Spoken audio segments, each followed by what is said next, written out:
Bem-vindos a mais um vídeo aqui do Finanças de Cabo a Rabo e o vídeo de hoje é literalmente uma provocação, tá? Eu vou falar algumas coisas que provavelmente você já ouviu muitas vezes, mas é sempre bom tomar um puxãozinho de orelha para fazer novamente essa reflexão. Vamos começar explicando por que é importante aprender a investir. Olha só, aprender a investir é tipo plantar uma árvore, né, no seu quintal, né? No começo você tem muito trabalho, você tem que escolher a semente certa, preparar o solo, regar, cuidar diariamente e literalmente parece que nada está acontecendo. Só que depois de um tempo, essa árvore começa a crescer, dá sombra e o melhor de tudo, ela te dá frutos. E fazendo essa analogia, a gente pode dizer que investir é igualzinho. Você começa pequenininho, aprende a cuidar do seu dinheiro, escolhe os melhores lugares para plantar ele, digamos assim, né, que podem ser ações, fundos, criptomoedas e muitas outras coisas, né? Com o tempo, esses investimentos começam a render frutos, que são os juros, dividendos ou até mesmo a valorização. Você não aprender a investir é como se você tivesse sementes guardadas na gaveta. Elas nunca vão crescer. Você perde o potencial de colher algo bom bem na frente. Então, investir é sobre cuidar do seu futuro, criar segurança financeira e, quem sabe, viver com mais tranquilidade. E será que existe uma idade ideal para aprender a começar a investir?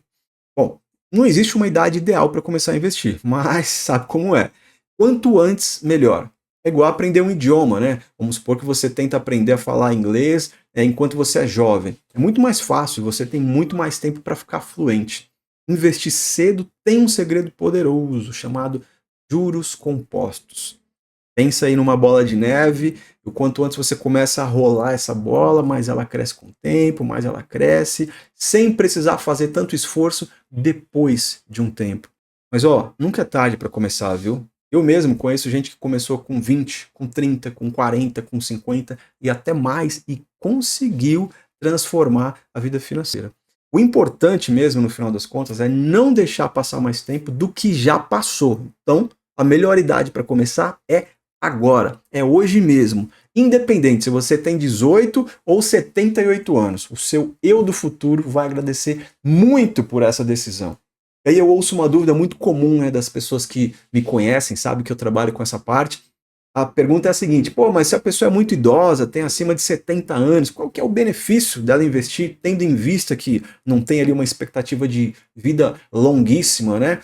E a gente sempre fala muito que investir é para longo prazo. Eu digo o seguinte, né? Mesmo com 70 anos ou mais, investir ainda tem um baita valor. Sabe por quê? Não é somente sobre acumular dinheiro para daqui a décadas, é também sobre qualidade de vida para hoje. Pensa assim, se você fosse fazer uma viagem curta e você nem deixaria de levar um lanche ou preparar uma mala só porque a viagem é pequena, né? Então investir na terceira idade é meio que parecido com isso. É se organizar para viver com mais conforto, mais segurança agora. Garantir que não falte nada durante o resto da viagem, mesmo se ela for curta.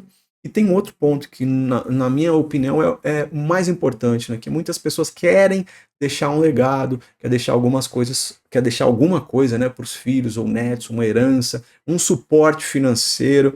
Então, nesse caso, investir é como plantar uma árvore, mesmo sabendo que talvez a gente não sente na sombra dela, mas alguém muito importante na nossa vida vai aproveitar isso depois. Então, o benefício ainda é enorme: qualidade de vida, tranquilidade financeira e o prazer de poder deixar algo para as pessoas mais próximas, para as suas próximas gerações. Então, não, nunca é tarde para cuidar do seu dinheiro e aproveitar melhor a vida.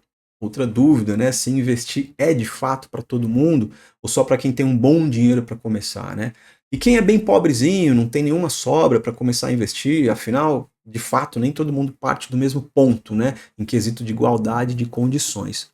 Agora, se você pensar comigo, investir não é sobre dinheiro grande, não é somente sobre dinheiro grande. Investir na essência, né? É administrar melhor o pouco ou muito que você já tem. É como cuidar de um jardim. Se você tem um grande terreno, pode plantar várias coisas, mas mesmo que tem só um pequenininho vasinho ali na janela, ainda consegue plantar algo pequeno e bonito. Concorda comigo, não? Então, uma pessoa mais pobre, financeiramente falando, ela pode começar investindo primeiro em conhecimento. Eu bato muito nessa tecla aqui. Por exemplo, aprender sobre o orçamento, evitar dívidas ruins, começar a juntar pequenas quantias. 5 ou 10 reais, pessoal, por mês já são sementes, né? Pode parecer pouco, muita gente até debocha, mas a mágica está justamente no hábito de reservar e cuidar desse dinheiro. Aos poucos, esse valor vai crescer, a pessoa começa a entender que é possível sim criar condições melhores no futuro. Mas é claro, né? É muito mais difícil quando o orçamento é apertado, isso é fato, não podemos ser hipócritas. Mas justamente nesses casos é que aprender a investir e tempo, conhecimento em pequenas quantias é ainda mais valioso. No fim das contas, investir é um hábito que pode mudar realidades. Não importa o ponto de partida, tá? E aí você diz a si próprio nesse momento, né? Ok, eu já entendi que eu preciso investir, mas por onde eu começo? Qual é o melhor caminho para começar a investir de maneira correta? Aprender a investir, ir para a prática, criar casca de investidor, né? Quais são os principais tipos de investimento, principalmente para iniciantes? Bom, do meu ponto de vista, o melhor caminho para começar ele é simples, né? É um passo de cada vez, igual quando você começa a dirigir, primeiro aprende na teoria básica, depois vai praticando numa rua tranquila, até se sentir seguro para pegar uma estrada, uma rodovia, enfim. O passo a passo ideal, na minha opinião, no meu ponto de vista, é o seguinte: educação básica. Então, começa lendo livros, vídeos na internet, vídeos curtos na internet, escute podcasts sobre investimentos. Não precisa ser especialista, mas precisa entender e conhecer a lógica básica, né? E a base de tudo para mim é a reserva de emergência, tipo um motoqueiro. O básico ele tem que ter um capacete ali para andar de moto, né? Então, antes de entrar em investimentos mais ousados, mais arriscados, que diga-se de passagem de renda variável, monta uma reserva de emergência, um investimento seguro com Tesouro Selic ou fundo DI. Vou falar muito sobre isso aqui no canal, tá? Tem renda fixa também, como Tesouro Direto, CDBs, que é o primeiro investimento prático ali, né, para quem está começando a aprender a nadar no raso, antes de ir para o fundo, né, o que eu sempre digo, não testa a profundidade do rio com os 2 pés, vai com um pezinho por vez ali, entendendo a questão do risco, aí você aprende a se movimentar no mercado sem tomar susto. Fundo imobiliário também é bacana, né? É um passinho um pouco mais à frente. Eu, particularmente, não vejo espaço para fundo imobiliário na minha carteira. Nos próximos vídeos, aí no decorrer do tempo, eu explico isso melhor para você. Mas é um tipo de investimento em imóvel, né? Sem precisar comprar ele inteiro. Você recebe, entre aspas, ali aluguéis mensais e já cria a sensação de renda passiva. Existem os ETFs também. As opções prediletas para mim são as ações. Então, eu vou te dizer o seguinte: comece pelo simples ato de acompanhar o desempenho real das empresas, tá? Por que isso é tão importante? Que investir é, antes de tudo, entender onde você está colocando o seu dinheiro. E aí eu vou puxar a sardinha para o meu lado. Nós estamos no mês de maio e esse mês tem muitas empresas divulgando os resultados do primeiro trimestre de 2025. Então, nos próximos dias aqui no canal, nós vamos analisar juntos os resultados financeiros das principais empresas listadas na B3. Então, tem banco, elétrica, seguradora, estatal, saneamento e por aí vai.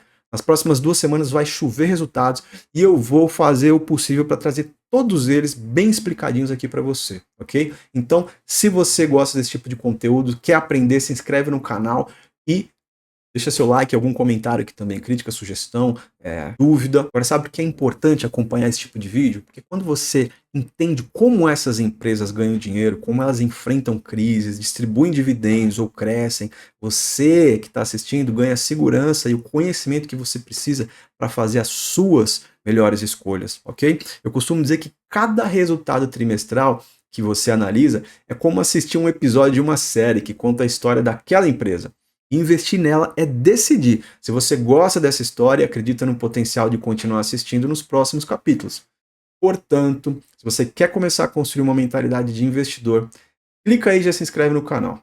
As explicações aqui são sem economês, eu trago as informações mastigadas de forma simples para que todo mundo, literalmente, os mais iniciantes, até quem já investe há muito tempo, possa entender e perceber que investir não é só possível, é algo essencial para qualquer pessoa que queira cuidar bem do seu futuro financeiro.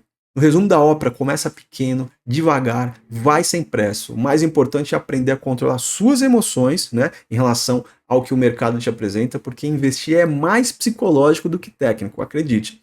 Com tempo, prática, consistência, você vai acabar construindo uma casca forte e passa a investir com confiança, tá? Eu vou te dar alguns exemplos aqui de como funcionam os juros compostos em alguns cenários diferentes, tá?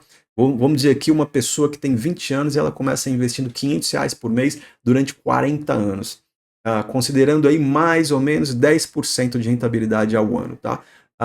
No final desse tempo todo aí, ela vai ter algo na casa aí de 2.775.000 reais.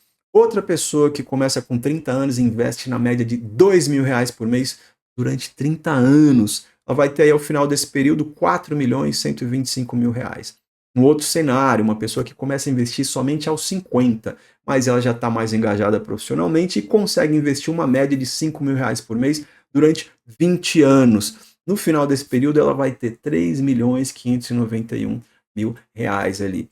E um último cenário, tá? Que infelizmente muitas pessoas estão nesse patamar ainda, que é uma pessoa de mais ou menos 50 anos que consegue investir somente R$ 500 por mês, tá? No final desse período, ela vai ter uma média de R$ 359.000. Nesse caso, né, seria mais interessante, no meu ponto de vista, essa pessoa investir em conhecimento no começo, investir em si própria para multiplicar a renda. Mas eu apresentei alguns cenários distintos aqui para ficar muito claro para você que o tempo faz muita diferença. Quem começa cedo pode investir menos dinheiro mensalmente e ainda acumular uma quantia significativa, né, graças ao poder dos juros compostos. E quem tem pouco dinheiro disponível para investir, especialmente em idade avançada, vale investir em si mesmo, em conhecimento, para aumentar a renda primeiro e depois potencializar os investimentos. Por quê? Outro ponto fundamental aqui nessa questão de investimentos, né? Que o INSS aqui no Brasil, ele certamente não vai atender a todos, principalmente os mais novos, tá? Então, se você está contando só com o INSS, é mais ou menos como você colocar suas fichas numa aposta bem arriscada. Para falar a verdade, é certeza de que você vai perder. O mundo mudou, independente da sua idade, mudou muito rápido. A nossa mentalidade sobre o dinheiro precisa acompanhar essa mudança. A palavra-chave agora é autorresponsabilidade. Você precisa assumir as rédeas e construir o seu próprio futuro financeiro. Mas tem uma boa notícia para todos nós, independente da idade. Nunca foi tão fácil começar a criar fontes de rendas alternativas como agora, na era digital. Antes, qualquer negócio que você pensava em montar exigia um capital alto, um ponto comercial, funcionário, burocracia. Agora, com uma boa ideia, um celular e acesso à internet, você já pode começar algo seu. Pense em negócios digitais como canais no YouTube, lojas virtuais, afiliados, criação de conteúdos, cursos online e por aí vai. Todos têm barreira de entrada baixíssima e um alcance gigantesco. Você pode começar pequeno, testar rápido, errar sem grandes prejuízos e crescer gradativamente. Essa facilidade é algo que gerações anteriores não tinham. Então, investir em você mesmo, desenvolver habilidades digitais e aprender sobre finanças nunca foi tão acessível e democrático. Eu vou dizer com propriedade que hoje o único limite real é o seu empenho em aprender e a sua disposição para colocar a mão na massa e fazer acontecer. Então, sim, a responsabilidade sobre o nosso futuro financeiro aumentou, mas também nunca tivemos tantas ferramentas à nossa disposição para construir algo significativo por conta própria. Aproveitar isso pode mudar completamente o jogo, o seu e o da sua família. Se você chegou até aqui e gostou do conteúdo, mais uma vez se inscreve, deixa um comentário, crítica, sugestão, dúvida, deixa seu like também. Lembra, nas próximas semanas vai ter uma enxurrada de resultados aqui das empresas listadas na B3 e agradeço por você ter assistido. Te vejo no próximo vídeo.